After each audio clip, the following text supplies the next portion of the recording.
All right. Looks like we're live, but nobody's here. So hopefully somebody joins. Oh, no, it says 13 people are here. Nobody's chatting. That's all it is. We'll get to the chats here in just a minute here. All right. So sorry, I thought I was all by myself here. I was wondering what I was going to talk about all by myself, but there are people here. So let me get into it here real quick. The disclaimers we get out of the way. This is the weekly live broadcast, most Thursday evenings, 7 o'clock Central. This is what I'm doing. It's a live broadcast. I do my best to respond to every chat that comes in during the live broadcast itself in the chat section. So if you're watching this after the fact, you'll leave a comment. I haven't been very good at responding to comments lately. It's just been so much going on. I haven't been good at that. But if you have a question that you need answered or you need help with, this is probably the best place to do it. Like I said, most of the time I'm here Thursday evening, 7 o'clock Central. Sometimes things get in the way. I can't make it. I couldn't make it last week, but we're back this week. And the only things I ask is be polite, be family friendly. Do not, start cussing anybody. Don't be rude. We'll have to kick you out. Other than that, here, let me turn on. I think I've got a problem.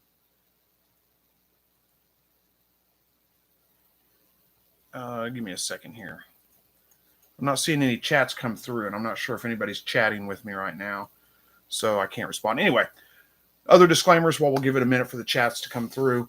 Like I said, be polite, be family friendly. I don't have a topic planned out. This is just really an opportunity for me to respond to you guys as you leave your live chats. I'm not seeing any chats right now. So if you're chatting with me, you're trying to leave a chat, which is odd because usually there's a lot of chats in here whenever I first start. There's 22 people in here. I would think somebody would leave a chat. Somebody's probably trying to do that while I think there may be a malfunction here. Let's see if I can fidget with this for a minute and see if I can get it to work. Let's see. Pop out. There we go. That was weird. I got it now. All right, we got the chat working now. Sorry about that, guys. Good grief. There's a bunch of them in here. There we go. Let's get to it. All right. So first, Kelly, good to see you, Kelly, says, yay, first one here. So many questions on rabbits for you, Chris. What's your favorite breed of meat or for meat and why? In a few weeks, we're getting rabbits. And I have experience with small show rabbits, but not meat rabbits, I think is what it's supposed to say. It says not near rabbits yet, but I think it means meat rabbits. Okay, so, I don't know that I have a favorite breed of meat rabbit necessarily. I do kind of lean towards New Zealand whites just because I guess that's what I've had the most of, is New Zealand whites. And you can't go wrong with a good New Zealand white. If you get good full-blooded New Zealand whites, you're going to get really fast grow out rates.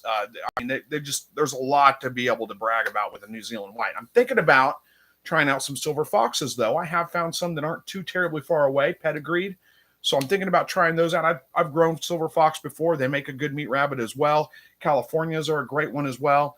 I don't know that there's really a great benefit of one over the other, but they all have pretty fast grow out rates if you get good pedigree rabbits or good full-blooded rabbits. But there is a reason why the New Zealand white's probably the most popular meat rabbit in the United States. Now, what I would say is be careful. I don't know if it's, like this in your area, but in my area, it seems like almost all the meat rabbits that people are trying to sell are New Zealand whites crossed with Flemish giant. That does not make a good meat rabbit, in my opinion, because the Flemish giants take forever to grow out, really slow grow out rates, and I would stay away from that. Really try to stick with a purebred rabbit, no matter what kind you get. And you can do, if you don't plan on breeding and selling or any of those kinds of things, it's not a bad idea. In fact, it's probably a good idea to get two different breeds. So like a New Zealand white and a California, make sure they're both purebred. But when you crossbreed those, you get that hybrid vigor from the babies, and they're just fantastic. So that's a great thing to do. If you don't plan on, like I said, selling the babies, or because you'll get more money out of a purebred rabbit. If you have two purebred rabbits you breed together, then you want to sell some of the babies off. You'll get a little bit, there's more of a market for that. But you could anyway get lots of different, the kinds of different rabbits. There's lots of different breeds out there, and they're all pretty good. So hopefully that helps out a little bit. If you got more questions, ask away. I'll get to them. Emergency prep guy from Idaho. Good to see you. Hey, Blessed with Pets is here. Good to see you again. Says, any tips from anyone turning backyard breeder mini Rex to show rabbit? By the way, love the cool Chris thumbnail. Well, thank you. Turning him into a show rabbit, huh? I'm sorry. That's not my area of expertise. don't know much about show rabbits, look up like ARBA, standards for mini Rexes, and that's kind of what you're going to want to go with. But it's not my area of expertise. I'm afraid I don't have a whole lot of tips for you. It would probably be the same with anything else. If you've got, subpar stock right now, it's going to be hard to get a good, show rabbit out of that. You're going to have to probably start with good quality breeding stock to begin with. Probably expect to pay a little bit for it, but unfortunately I can't help you out much more than that. I'm sorry. Justin says, okay, I got a big question.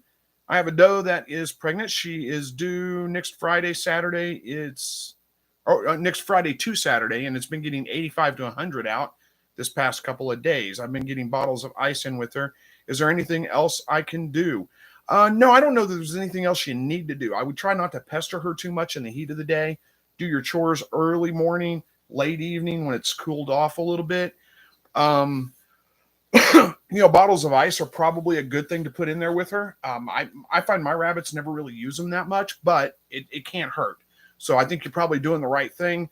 Don't overstuff the nest box. Get it with straw and things like that, because the babies, even at 100 degrees, are going to need a little bit of warmth.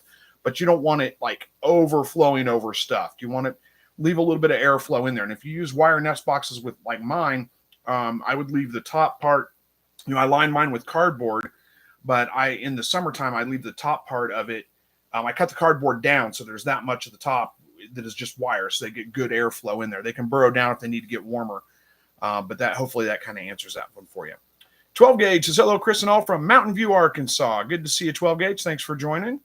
Katrina, hello to everyone from Gilroy, California. Good to see you. Hey, Boris, good to see you too.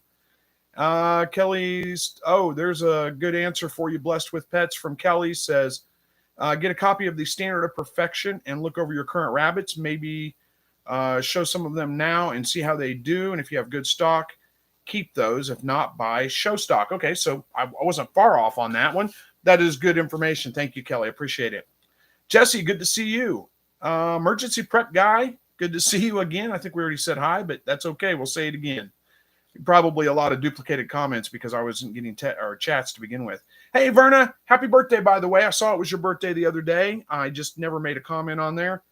Don't know why. I'm just bad about social media. I just don't get on there and comment a whole lot. But happy birthday to you. Sorry it's late. Hopefully it was a good one.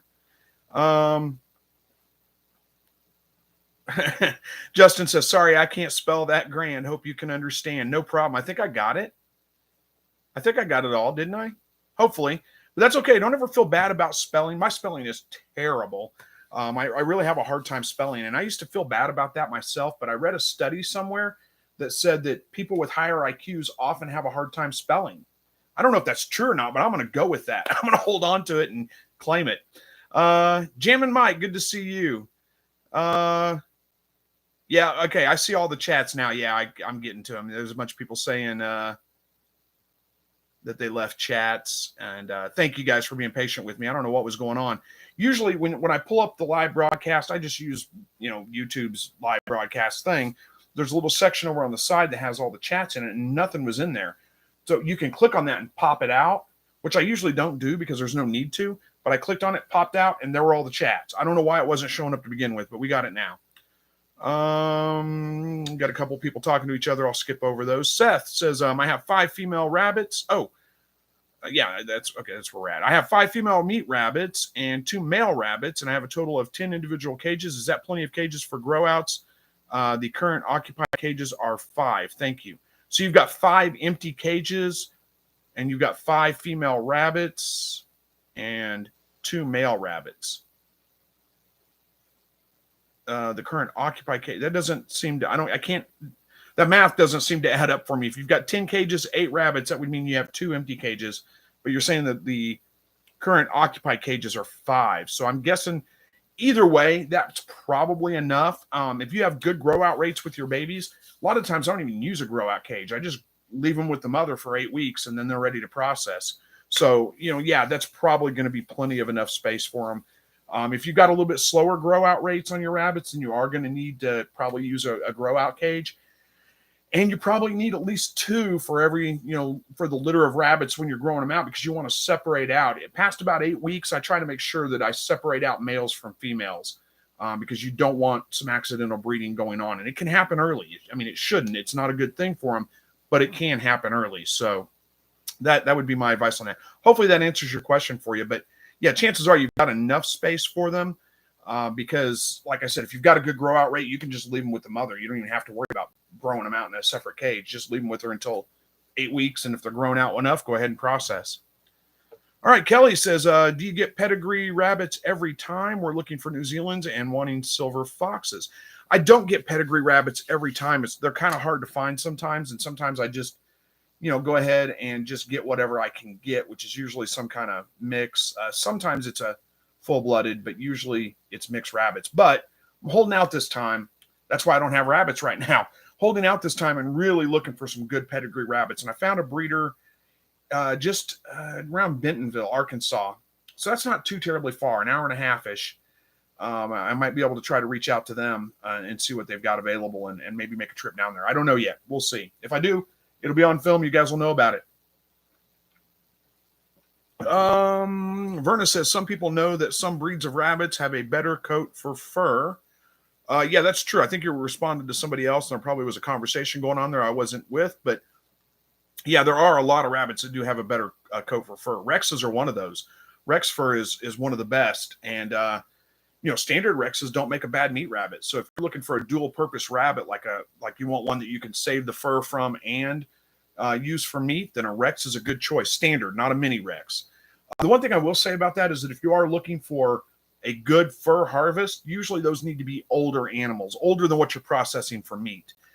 Younger, when you're processing them at 8 to 10 weeks old, the fur is usually not super high quality at that point. It's really more for like craft purposes and things like that. Not that you couldn't use it for other things, but it's not really considered the best, and it'd be hard to market that if you plan on selling the fur. I don't even know if there's a market for fur anymore anyway, but anyway. Chris says, biggest quail breed. I'm going to be building hutches soon and getting a couple of incubators, jumbos. I mean, that's it. Excuse me. So yeah, I'm assuming you're talking about Coturnix quail and not another kind of quail.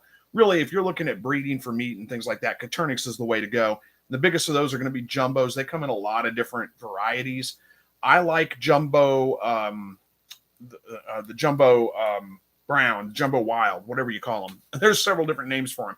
Jumbo wild, jumbo brown, jumbo meat makers. Sometimes they call them meat makers. They're all pretty much the standard color quail, the standard brown color. I like those because they're sex link, so that you can look at them and tell which ones are roosters, which ones are females. The females have more of a cream colored chest. The males have kind of a rusty speckled, very densely speckled chest, and you can easily tell that's a rooster, that's a hen. So that's why I like those. They get big. They're as big as any other jumbo, if not bigger. So and good egg production. So that's the ones to go with, in my opinion. But they also come in white. They also come in. Let's see. I think there's Italian colors now that are jumbos. There's several different ones that are jumbos.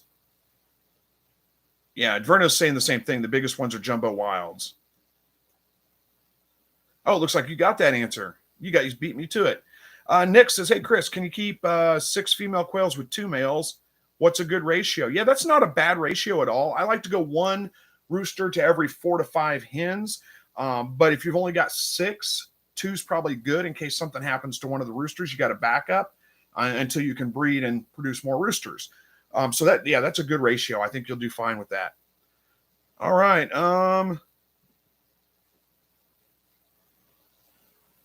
Where are we at here? You could go 1 to 6. I see other people responding to you and saying the same thing I said about 5 to 1 is a good ratio, and that is a good ratio. But you can go 5, you can go 4 to 1, you can go 6 to 1 if you want to. The thing I worry about with 6 to 1, you will start to see a little bit of a drop in fertility, percentage-wise of your eggs. Not bad, probably. They're probably going to be just fine. But the thing I worry about is you only got 1 rooster, and if something happens to that rooster, you're done. So I think a backup's a good one to have. If anything, I would add 4 more hens. So you've got 10 hens, 2 roosters, and then you've got the 1 to 5 ratio. Katrina says, had fun preserving our last 3 litters of rabbits this past week. Sold 4, cut meat off the bones of 6 of them, par cooked, then canned 15 pints of meat, parted out 4 more. Did 2 marinades and cooked the legs, cut up the back meat and breaded and fried it and froze all of that. Wow, you've been busy. So congratulations. Sounds like you've done a good job there. Oh, you got more. And let me get to a second. Yeah, Verna's saying the same thing I said. 6-1 is you can get away with that. Yeah, you absolutely can. So you're saying something else, Katrina. You pressure cooked the carcasses, got 2.5 pounds of meat off that, seasoned with taco seasoning, into the freezer, filled up the pressure cooker again with water, and then canned a bunch of bone broth. Wow, yeah, you have been definitely busy. So well done on that, getting a lot of stuff put away. It's always good to store up, whatever you can, just in case, just to have it available. Pacific Northwest Outdoors says, I think it's two things. Two things, Chris. First, what size of eggs do you pick out for hatching? Second, any solar lights with timers that you may recommend or something similar? Thanks, much appreciated. Well, okay. As far as size of eggs, I don't really pay that much attention to my eggs. I throw out anything that's exceptionally small or exceptionally big. The exceptionally big ones are generally double yolk eggs, and they don't typically hatch, so I don't even bother hatching them. The exceptionally small ones, same kind of thing. They typically don't hatch. But if they all look, most of them are about the same size. So it kind of, if it stands out like, oh, that looks like a small egg, I just toss it. I don't toss it. I usually put it in the fridge and, use it up later. Or an exceptionally big egg, put that in the fridge, because, who doesn't like a double yolk egg? Why even incubate it? Just save it up, make deviled eggs or something. But anyway, but I don't have like a specific size, weight, or anything like that I can measure out. Now, as far as solar lights with timers, I tried to come to market with one. It's been a couple of years ago now. Tried to run a Kickstarter with it.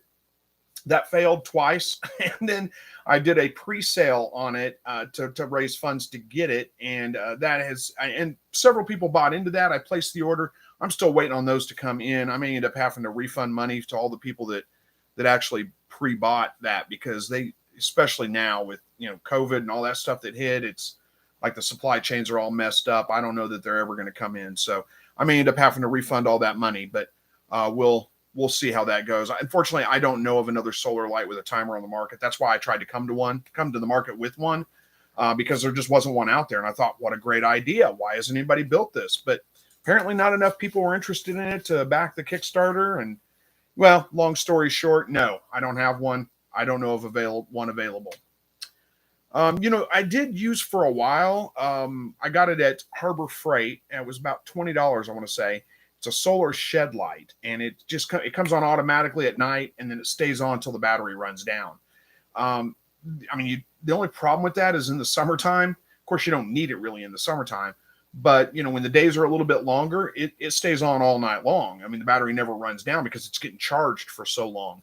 But it worked pretty well. It kept them laying well up to, even with the light on my quail, I have a hard time keeping them laying the last part of December until about the middle of January. The days are just too short. It's just too much to compete with.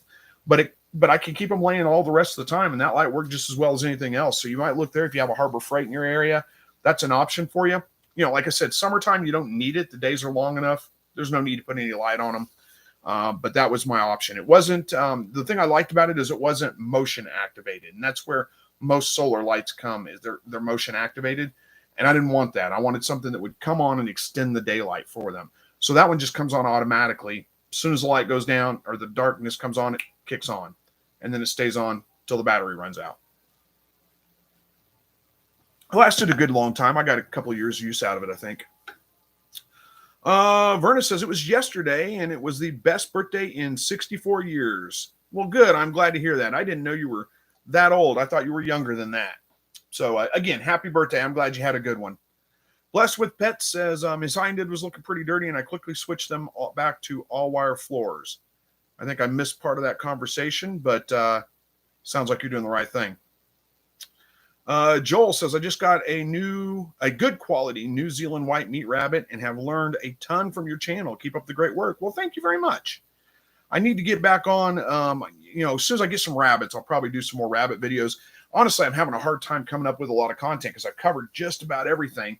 And I realize I've got new subscribers, but yet it's sometimes hard to, well, let's see, I've already covered that in a video. I've already covered that in a video. And I realize, I could just go ahead and cover it again because I got new people here, people that are new to the, not everybody's been watching my videos for the last almost 10 years. So I should just do that, but I haven't. All right, Little Ridge Farm says, hello all. Hello, you all. Glad I made it. Well, we're glad you made it too. Thank you for joining us. Verna says, be right back. Need coffee. I know I'm the weird one that doesn't drink coffee, but have fun with your coffee. I'm a soda pop junkie instead. So the Childress Family Gospel. Let me check real quick, make sure not anything urgent. Says, have you ever raised any chickens? Yeah, I usually do meat chickens in the spring, but I was a little late on getting to them this year. Just had too much going on early, and by the time I tried to get to them, nobody had them in stock around here.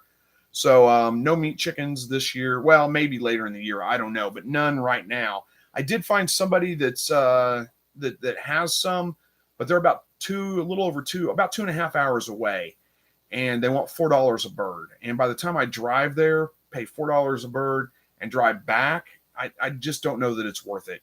The cost is it's kind of prohibitive. So I don't know that I'm going to be doing that, but who knows? We'll see.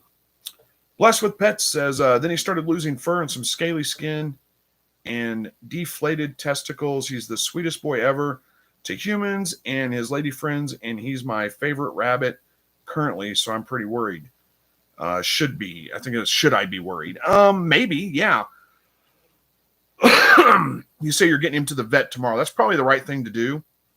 There's a lot of different reasons that could be just urine scald. If you had him on like a solid wood floor, I kind of caught onto that may be what the issue was. That could be all it is. But it could be, fur mites. It could be a number of different things. So if you're taking him to the vet, they're going to give you better advice probably than I could on it. I don't know that I'd be too stressed out about it until you find out what's going on. But that's kind of my philosophy in life. No need to worry about things until there's a good reason to worry. Katrina says, not sure if this is it, but remember talking about a doe digging food out. I think the feeder was tipped backwards slightly, hoping that fixes the issue so she can eat and not dig it out. Oh, yeah, I do remember talking about that.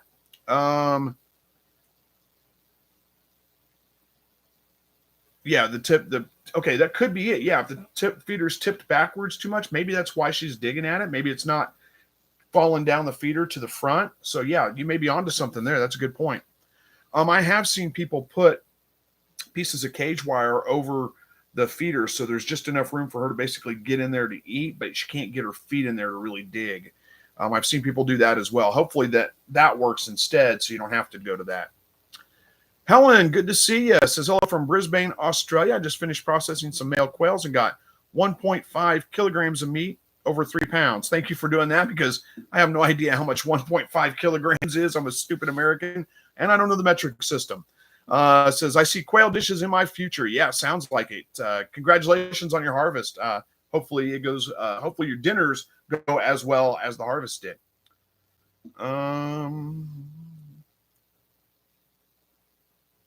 Skipping a couple where you guys are talking to each other. Mel says, are California rabbits smaller than New Zealand's? Slightly, but not much. I mean, they do look like they're smaller, but they're not really that much smaller. In my opinion, what I find with good quality Californias versus a good quality New Zealand is that they both weigh pretty close to the same. I think New Zealand or Californias are slightly shorter and blockier, whereas New Zealand's are maybe slightly longer and thinner, but not much. It's pretty similar size.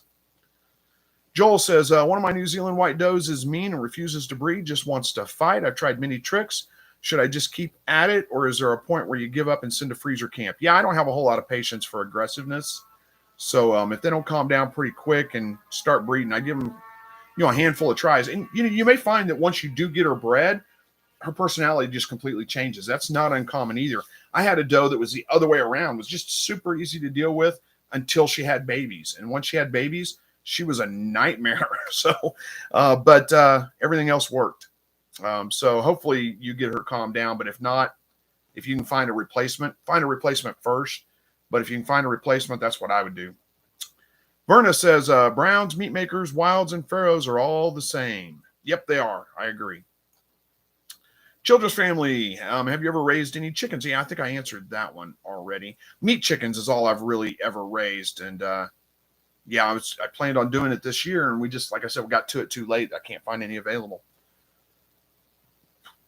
Verna says the biggest are wilds, then whites, then Egyptians. That's probably accurate. Yeah.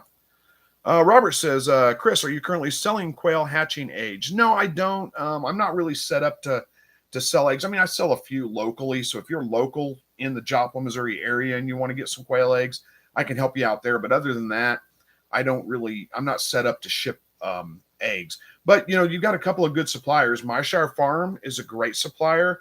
So reach out to them, get quail eggs. Also, all of a sudden, Whiskey Tango Farms. There we go. I was forgetting their names. Whiskey Tango Farms is another good supplier that you can get eggs from. They're sometimes in the live chat here. I don't know if anybody's in here or not tonight, but those are two good suppliers that you can reach out to and get good quail eggs sent to you from them. Corey says, like the shirt tonight. What shirt am I wearing? Oh, my gun. Yeah, my If Guns Kill People shirt. Thank you. And I will say, even if you don't like the shirt, that's okay. If you disagree with the gun, my philosophy on gun rights, that's okay. We can still be friends. There's no reason to hate each other over that stuff. But thanks. I like the shirt too. Holly says, hey, Chris, with some animal feed getting hard to find and prices going up, what would you feed your quail in long term if you couldn't get game bird feed? Boy, I get asked that question a lot. And I assume what you're asking there is like, what would you feed if you couldn't get any feed? Because if I couldn't get game bird feed, I'd look for turkey starter. If I couldn't get turkey starter, a chick feed is going to work. Chick grower, any of that stuff's going to work. It'll get you by. But if there wasn't any feed available, I don't know a solution to that one. I'd probably try to do some kind of free range on a tractor, like a tractor of some kind, and drag them around so they could get access to bugs and weeds and all that kind of stuff. And I don't know, maybe I'd even raise quail if I couldn't find feed for them, because I don't have a good solution to that one. I've been trying to find an answer, and I just have not been able to find a way to feed your quail without buying feed. Emergency Prep Guy says, I have a couple of standard Rex does. They're super sweet and good moms, and their fur is super soft. Mine have had smaller litters and are quite a bit smaller than my New Zealand and Silver Fox. Yeah, standard Rexes aren't quite as big as the other rabbits, but they don't make a bad meat rabbit. I mean, they're just not quite as big, especially if you have a smaller family. You're not looking for huge amounts of meat per meal. They work out just fine. Keith, hey, Chris, I got Cornish cross chicks. They're 4 weeks old. Recently had 2 die. I talked to my vet, and he said that it's possible a heart attack because I found them on their back afterwards. Wonder if you had that. No, I've never had that happen before. I mean, I guess a heart attack is possible. It doesn't seem like the most likely thing to me. I don't know if you fed them, 1 bag of medicated food. I always go through 1 bag of medicated food with my new chickens anyway, to help fight off coccidiosis. That's really all it's for, is to help kind of fight that off and keep that in check. But that might be a concern. But, you had 2 of them die. That's not really, sometimes it just happens and you just don't really know. So maybe a heart attack, who knows? Let's see, at 4 weeks old, make sure you're not overfeeding them. You don't want to leave the feed with them 24 hours a day, 12 weeks on, or 12 hours on, 12 hours off. They will eat themselves to death. So that could be another issue too. But no, I haven't had that happen myself. Chris says, hey, from Portsmouth, I think it is, Virginia. Thanks for joining us tonight. Good to see you. Little Ridge Farm, how long of a brooder would I need that is 2 feet wide for 50 quail? Oh, boy, you're going to make me do math. Let's see. 50 quail, if you plan on only keeping them in there for like 2 weeks until they feather out, and then you're going to move them to an outside hutch, you can get away with a fairly small one, probably one that's about, 2 feet wide by, I would go 2 by 3, something like that. That should give you, 5 square feet. You're looking at half a foot, 10, a quarter. That may be a little cramped, so you may want to double that or get 2 brooders. 2 feet by 3 feet, 2 of them. You can easily get away with putting 25 in each brooder. That would be fine.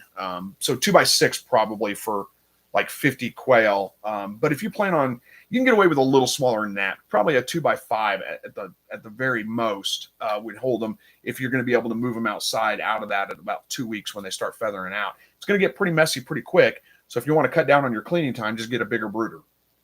That's the only things I can suggest for that. Hopefully that helps out. And like I said, if you get smaller ones, like if you're using tubs like I use, big clear tubs, they're probably, I don't know how big they are, maybe 2x3, maybe. I can get 25 birds in there pretty easily. It starts to get crowded after about 2 weeks, but for the first 2 weeks, it works pretty well. So you can just do 2 of those and, not have to worry about getting a great big one. Emergency prep guy. Oh, he's talking to Verna. I'll let you guys talk. Lillian says, have you ever grown hay for your rabbits? No, I've never grown hay for them. I buy hay occasionally for them, but I've never grown it myself because I live in town. There's just, there's rule. I can't grow my grass out too high. People get upset about that. All right. We got a couple people talking to each other. All right, Big Surly's Friendly Family Backyard Homestead. Wow, that's a long name. But it says, have you ever ground your own quail meat, and what kind of grinder do you use? Yes, I have. I do have a meat grinder. I have ground up quail meat before. I've done it a couple of different ways, but mostly it's like making sausage. So I grind rabbit and quail, kind of mix them together, put a little fat in there, and make some spices and things like that to make a breakfast sausage patty kind of thing. I've tried that before, and it's all right. It's not bad. As far as what kind of grinder I use, I don't even know what brand it is. It's not a super expensive grinder. It's not a really fancy grinder. It's probably like it's just a standard. I don't even know. I don't know. I'm sorry. I don't know what brand it is, but actually I can look probably. Let me look and see if it's here easy to get to. I think it's right there. Where's my meat grinder? It is. There it is. Yeah. What is that?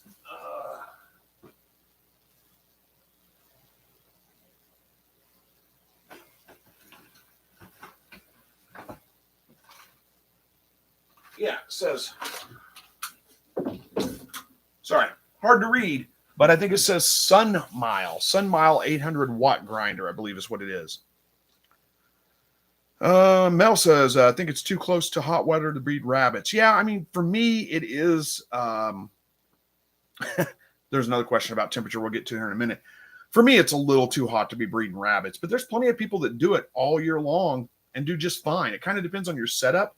If you've got them in a nice, cool spot in the shade where there's no direct sunlight hitting them, you might be able to get away with it, but I just don't do it. I give my rabbits a break in the summertime. It's so hot they've got to be miserable. They're already wearing heavy fur coats. I just don't breed them there. I wait until summer's over. It's only 3 months that I'm taking off, basically, so I just don't worry about it.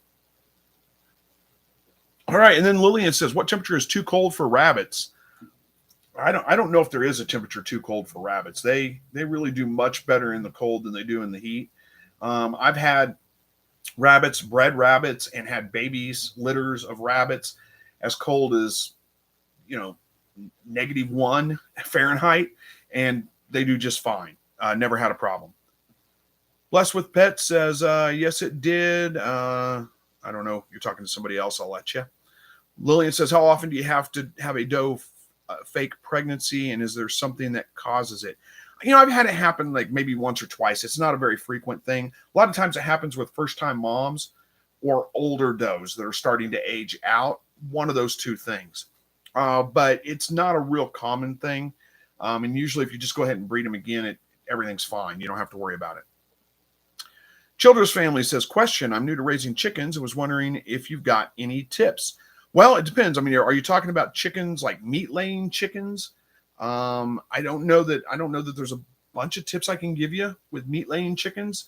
They need a roost. They need somewhere to get off the ground to roost. That's how they like to sleep. I wouldn't put roosts right above each other because you'll get chickens pooping on other chickens.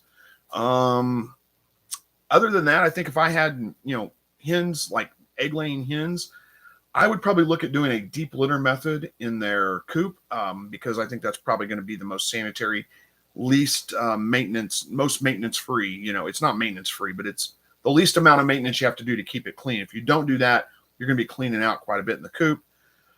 I think I would also probably try to invest in an automatic door that would let them out in the morning, let them, close up at night automatically. Make sure you predator proof their hutch because everything wants to eat a chicken. I don't know that there's a whole lot of other tips I can give you. If you have specific questions, I can do my best to answer it. If you're talking meat chickens, I mean, you're just talking 8 weeks. You're just keeping them for 8 weeks, so it's pretty straightforward. You know, I've got a chicken tractor. They go in a brooder box for 2, maybe 3 weeks till they're feathered out completely, and then they go out to a chicken tractor that I move every day. That's it. I mean, it's not hard. Keith says, I also have a chick that has been not looking good and stopped eating and moving very little. Was wondering, how do you know when to kill it? Oh boy, that's a good question. Are we talking chickens again, Keith? Is that the conversation you and I were having? I think. Were you the one that said, I'm looking back, but I can't find the comment? Were you the one that said you had ones that may have died from a heart attack? That may have been what we were talking about. And if you're responding, I probably can't see it because it's way down the comment line. But I'm going to assume that's what you're talking about. One other thing I would check with your chickens, if you had 2 that died already, you've got one that stopped eating and not looking good, moving very little, check for pasty butt if you haven't checked for that already. That's something you have to really keep an eye on. Chickens especially. It seems to be a bigger problem with chickens than with quail. Very seldom have a problem with it with quail. But, you know, and every time I've had chickens, there's almost always 1 or 2 that get pasty butt. And you'll need to clean that off, keep an eye on them for at least probably a week or so until they get a little bit bigger. Every day, clean that off. That could be the issue. That will kill your chickens. And that should be pretty easy to spot. You'll notice it pretty quickly. All right, Verna says, Chris, raising them in a building, you wouldn't have that problem. You wouldn't have that problem of them stop laying. Oh, raising in a building, yeah.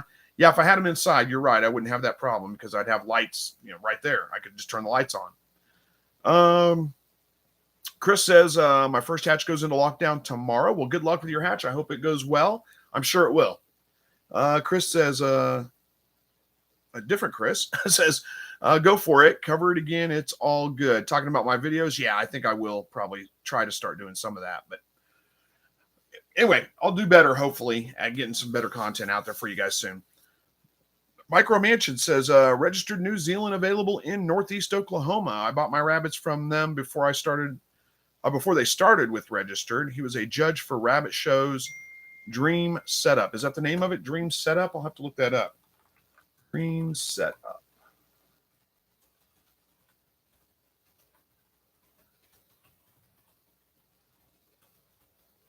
Let's see if that comes up.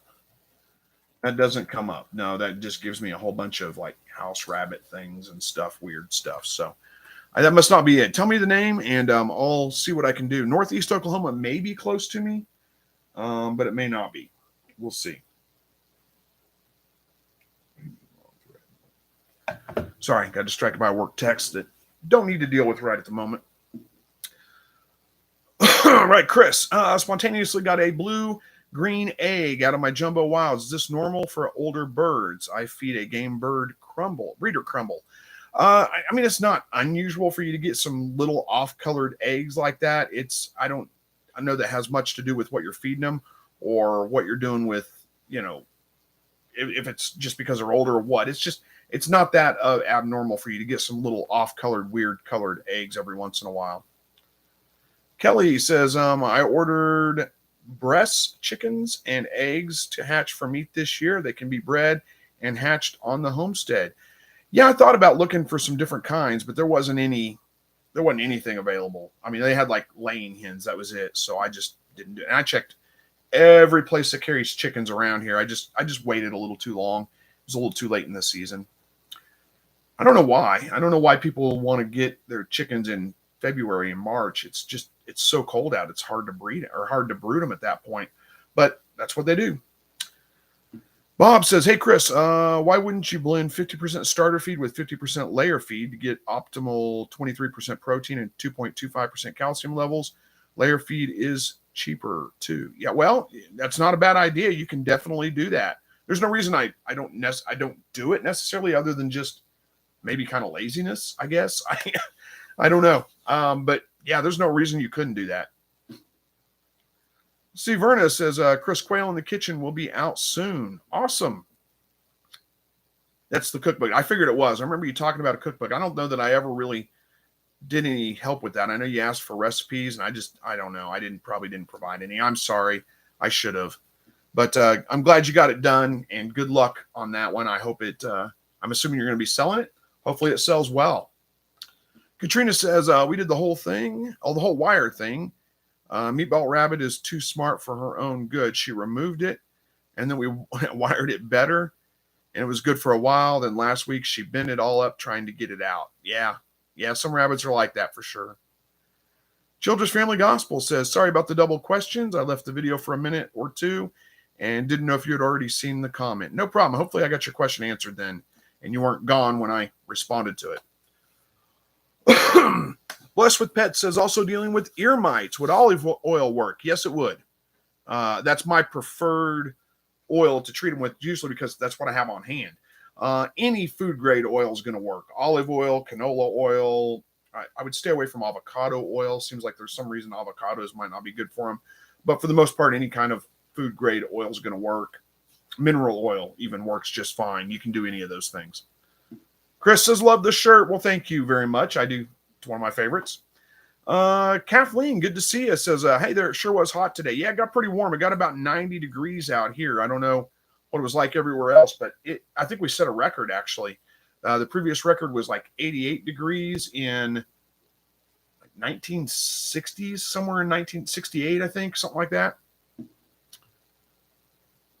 Hello to you, Audacity Dawning. Kelly says, I checked the incubator with outside temperatures and it was 95, low hatch rates and looking like all female at almost 3 weeks. Is that due to the lower temps? Roos didn't develop? It could be. Yeah, it could be. I can't remember how it works, but there was a video I did a while back on, I think it was like how to get more hens in your hatch or something like that. And I was kind of trying to, there was two things I was addressing there. One was I was debunking the myth that you can tell the sex of the chick by the shape of the egg. Some people will tell you like pointer eggs or roosters, or that's not true at all. But there is some truth to the temperature that you incubate at can produce more hens versus roosters. Not that it doesn't change the sex of the egg, but what it does is it makes it more likely for one to hatch and one to not hatch. And that sounds like what you're talking about right there, where almost all your females hatched and the roosts didn't. That could very well be the temperature. 95 seems a little low. I'm surprised it didn't affect it more than that, but who knows? That could very well be it.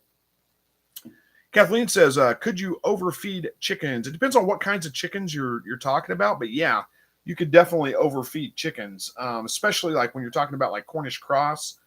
Those things do nothing but eat. And if you leave them with feed 24 hours a day, they can eat themselves to death. They'll get too big to support their weight and just collapse basically. But I don't think most chickens, like most egg laying hens, I don't think you have to worry too much about overfeeding them. But at the same time, there's no reason to give them more feed than what they'll eat in a short. I mean, make them work for their food, especially if they've got access to yards and things like that. There's no reason to give them tons and tons of food. S. McKee says, quail love fruit, lettuce, and anything that you would put in a salad along with sprouted grains. They eat other stuff too, so you can try to see what they like. Yeah, you can. I don't know if that's a response to something specific, but yeah, the only thing I would caution you about there is that I don't know if what you're responding to is like a question about like what, I don't know if somebody asked that question and that's what you're responding to, or if you're responding to what we were talking about earlier, like trying to feed them without buying commercial feed. But, if you are going to feed fruits and lettuce and salad greens and those kinds of things, those should be treats, not their main diet. Those are super high in sugars and fiber, and they don't have all the vitamins and minerals that the quail need. There's no reason you can't feed some of that to them, but it shouldn't be their main diet. So I don't know if that's what you were implying or not. Just in case, I wanted to clear that up. Kathleen says, my chickens were not excited over their food today. Didn't know that. Thanks. Okay. So yeah, you could, sorry, grab another drink here. I'm a little dry horse today. There could be a number of reasons why they're not excited about their food today, especially, I don't know if it was you that said it was hot today. Yeah, it was hot today. That could very well be it. When it gets super hot out, sometimes animals will go off feed for a little while, especially if they don't have access to water. I'm assuming they have access to water, but if their water ran out, they may not want to eat. much. But I don't think it's anything to worry about unless it's a prolonged thing. Wouldn't worry about it. Katrina wants to know, when grinding a rabbit, do you think it needs fat? It depends on what you're going to use it for. If you plan on using it for like sausage or something like that, it definitely needs fat. It's way too lean on its own. And I don't think it hurts from adding some fat into it, no matter what you're going to use it for. If you're going to, just cook it ground, then yeah, a little bit of fat's not going to hurt at all. Of course, you can always add fat when you cook it in the form of butter or oil or bacon or, something like that. But yeah, I don't think it's a bad idea to add fat to it no matter what. Katrina says, we talked about rendering rabbit fat a while back. I saved the fat off the 14 rabbits in the freezer, and it almost filled up a quart-sized Ziploc bag. Going to add that fat from the next batch and try. Interesting. I'd be wondering, I would wonder how good it tastes. I don't know. It may be really good. It may not be. Interesting. Let us know how it turns out. Childress family bought some chicks, been laying the feed in there with them. Do I need to measure the feed? Probably not. What kind of chicks are we talking about? Quail or chickens? Either way, you probably don't need to measure the feed at all. With quail, especially not. Quail won't overeat. Just give them as much food. Just keep their feeders full all the time. Don't worry about it. Chickens, some chickens will overeat, but not as chicks. You don't need to worry about it when they're young chicks. You need to give them as much as they're going to eat. When they get up and get fully feathered out, then you start limiting their feed a little bit. With the meat chickens, when I'm growing them out, it's 12 hours. They have access to all the food they want for 12 hours. And then I take it away. And for 12 hours, they don't have access to any food. But that's it. I don't measure it out necessarily. Hey, Tony from Toronto. Good to see you. Kathleen says, the thing I'm concerned about is all that wind. All that wind with what? What are we concerned about with all the wind? I'm not sure. But yeah, it's been stupid windy out lately. We've definitely been dealing with a lot of wind. So I'm not sure exactly what you're talking about. You're concerned about, but I could see it be a concern with many things for sure.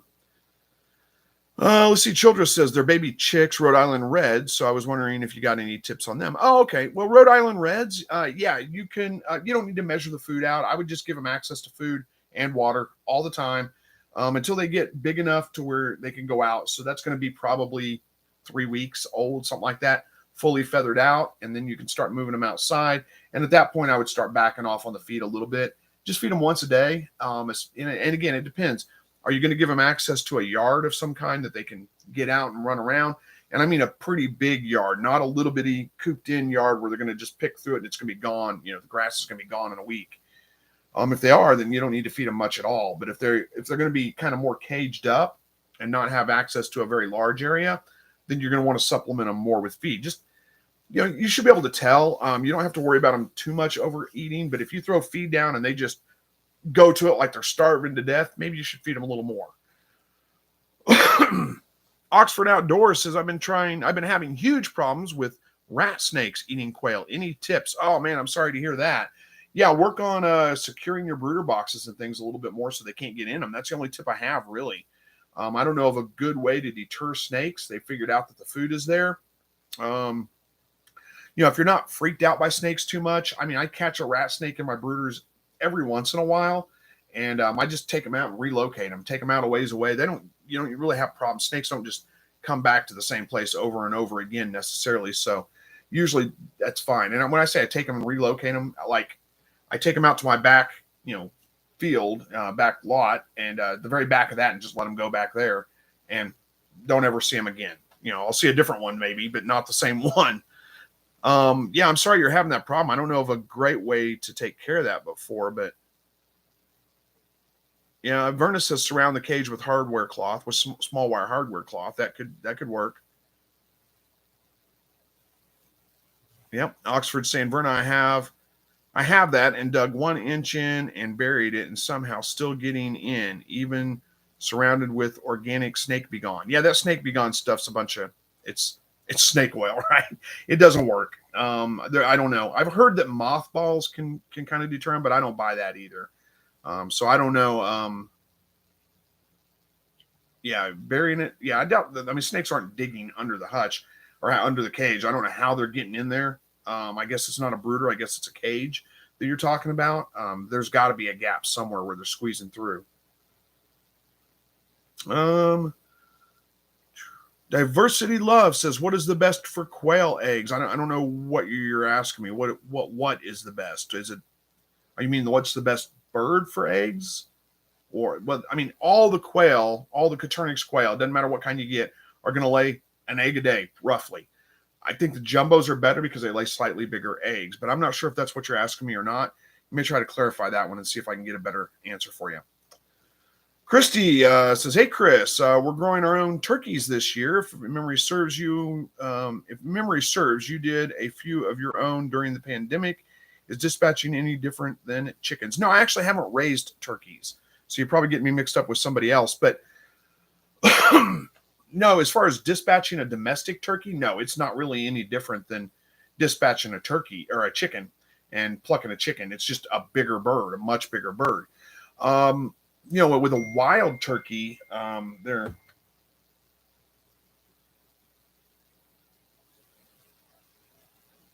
sorry, text from family member. I'll respond to her later as my sister.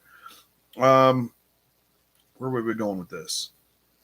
Turkeys. Oh, wild turkeys are a little different. There's not much meat on a wild turkey other than the breast. The breasts are pretty big. I mean, you get a lot of meat off that, but the legs, those kinds of things aren't really worth saving. They're just full of tendons. I mean, it's ridiculous.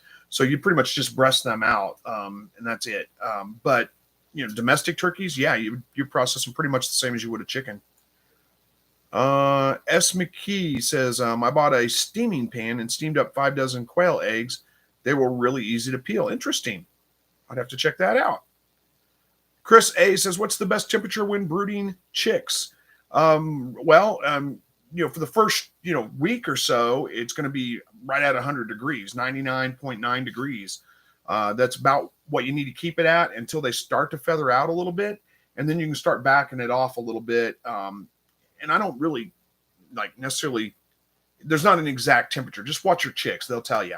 So keep it at about 99 degrees. If your birds are all kind of spread out and moving around, you can drop it down 5 degrees. If they're all huddled up underneath the light, you need to probably bump the temperature up just a little bit more. And just watch them. Usually what will happen is after I keep it about 100 degrees until, with quail, they feather out pretty quick. So, about a week, maybe a week and a half.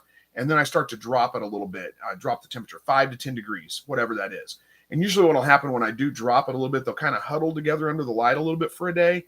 And then they're all spread out all over the box. Like they're fine. They're just comfortable. So then I back the temperature off a little bit more. That's usually a couple of days later. And we go through that process again until I've got the heat completely off of them. Chickens are about the same, but it takes some chickens a little bit longer than, hang on. Oh, it's the same thing. It takes some chickens a little bit longer than that to get feathered out, and you may have to keep them on the heat just a little bit longer.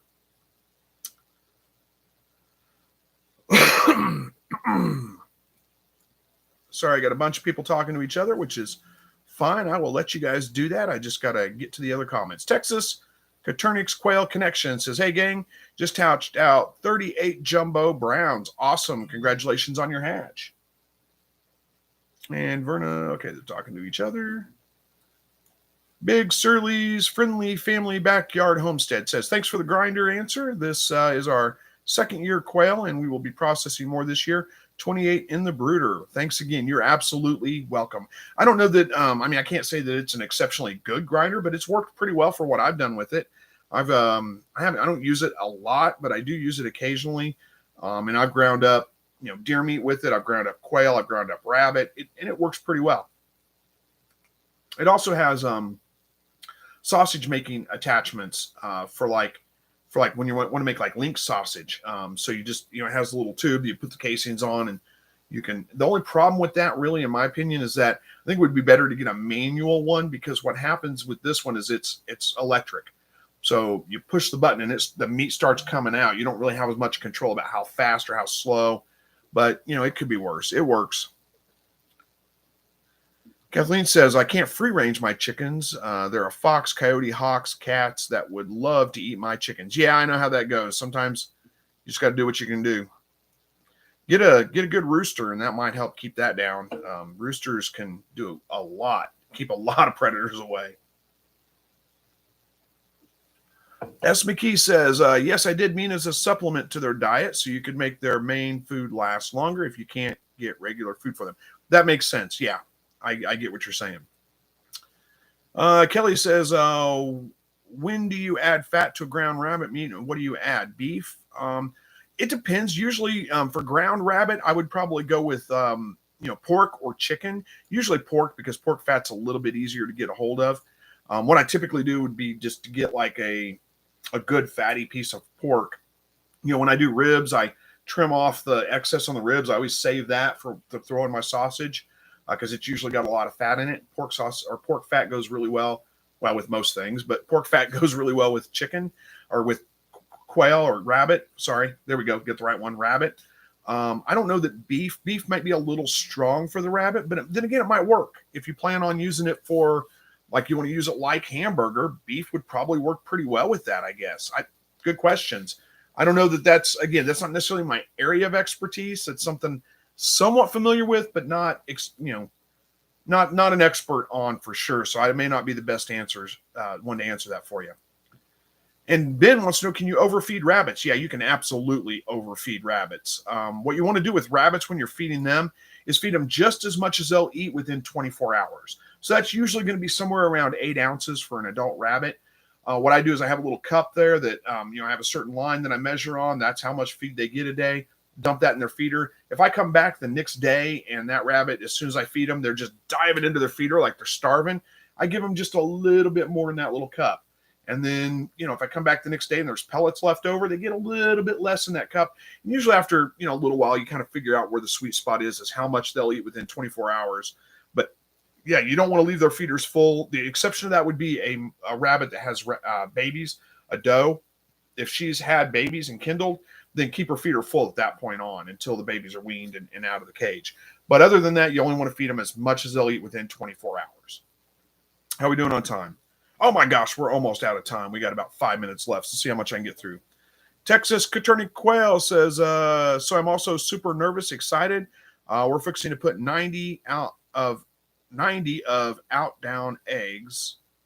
Maybe that's 90 of our own eggs, I'm guessing, from our Myshire hatch into a new just opened Barado 24. My nerves are as high as it can be, LOL. Oh, don't stress about it too much. If everything fails, you can just do it again. It's not that big a deal. Don't worry. I'm sure it's going to go great. I'm sure you're going to do just fine with that. All right. Kathleen says, chicken tractor is a good idea.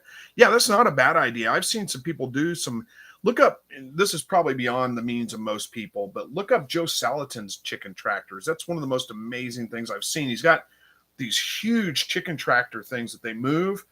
And they're big. And what they throw all their kitchen scraps and all that kind of stuff in there with the chickens, and the chickens dig through them. Then they move the tractor forward a little bit so they can start a new pile, and the chickens will turn that new pile too and the old pile a little bit, move it forward a little bit more, start a new pile, and by the time it gets out the back, it's finished compost. So it's a pretty amazing setup. It's worth checking out, but it is probably, like I said, beyond the means of most people. It's a little bit involved. Quailman says, hey, Chris, I want to hatch eggs with my brooding quail hen. Any advice? The things I've heard that people have had success with having quail hatch their own eggs, where they have them in more of a natural setting, like an aviary, something like that, with lots of room and lots of hiding spaces, very well spaced out. You're not packing them in very densely. So that would be my only advice. But even then, it's hit or miss. Quail just aren't really consistent, good incubators. Mark says, good incubator to fill, set it, and leave it. I don't know if there is such a thing. I mean, any incubator for the most part's kind of like that, set it and leave it, but you are going to have to move the eggs out at lockdown. You're going to have to kind of monitor it a little bit, make sure humidity is not dropping too much. You may have to add water at certain times. Different times of the year are going to be different. I use a little giant incubator. I've been using it for like 10 years and it still works. So whenever it breaks, I'll be looking at a new one. But until then, that's the one I'm using. But I've heard good things about lots of different incubators out there. King Polo says, is raising chickens a handful? Meat chickens, it's not too bad, actually. It's pretty easy. I go out in the evening. I take their food away. I go out in the morning, give them their, move their chicken tractor, give them their food, and that's it. That's my daily chores with them, really. 15 minutes or so a day until it comes time to process them. And then there's a pretty much a whole day because I don't have a chicken plucker. We do it by hand. We usually do 15 or 20, but that's it. Kathleen says, is it a good idea to freeze chicken eggs? There are ways you can freeze chicken eggs. I have never found one that really I thought was good. I mean, none of it turned out really that great for me. So no, I don't. Look somewhere else if you want to get advice on freezing chicken eggs. I've not found it to be very satisfactory in my opinion.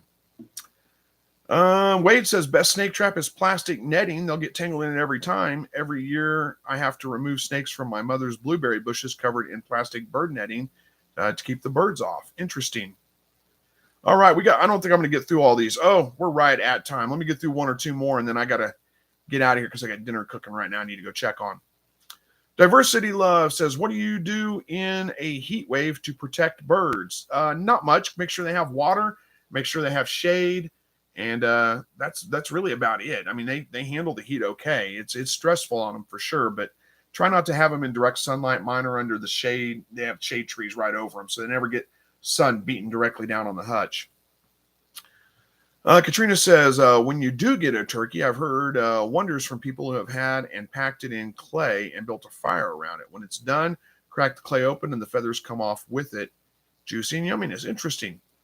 I can make a pretty good turkey. I've never done it that way. But, yeah, I can make a pretty good turkey. But I may try that out sometime. You never know. S. McKee says it said to steam them for 10 minutes, but I forgot and steamed them for 20 minutes, and they were just at hard-boiled stage. Perfect for me. Awesome. Cool. All right. I think we got a lot of people talking to each other, and we got some other comments down there. If I didn't get to yours today, I'm sorry, but I got to wrap this one up, go have dinner with my wife, and get up, go to work tomorrow. So thank you guys for joining me tonight. Hopefully, I don't see any reason why I can't make it next week. So hopefully we'll be here again next week. We'll pick back up where we left off. If I didn't get your comment answered or your question answered, join me then. We'll try to do it then. And I guess that's it. Thanks for watching, guys. I hope everybody has a great night. And as always, God bless.